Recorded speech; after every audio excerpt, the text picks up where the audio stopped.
এই উম্মত জাহান্নামে যাবে, চেহারা কালো হবে না, অথচ জাহান্নামীদের চেহারা কালো হবে, এই উম্মতের চেহারা কালো হবে না, একজনের চেহারাও কালো হবে না।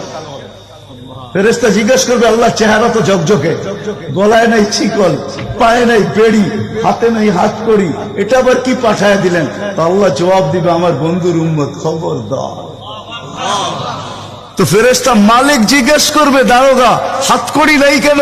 বলছে, যেই হাত উঁচুতে ব্যবহার হয় ওটা হাতে হাতকড়ি লাগে না, যেই পাও মসজিদের দিকে চলে ওই পায়ে বেড়ি লাগে না, যেই কপাল আমার কুদরতি পায়ে জীবনে একবারও আমাকে পাওয়ার জন্য ঠেকায়া দিছে, সেজদা করছে, ওই চেহারা কোনোদিন কালো হয় না, গলায় কোনোদিন চিকন লাগে না, 3 জায়গায় আগুন লাগাবে না। খবরদার, চেহারায়, হাতে, পায়ে, বাকি শরীরে লাগায়া দাও।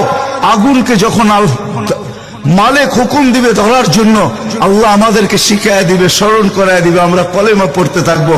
আগুন আসবে আর যাবে, আসবে আর যাবে, ধরবে না। একবার, দুইবার, 3বার হবে।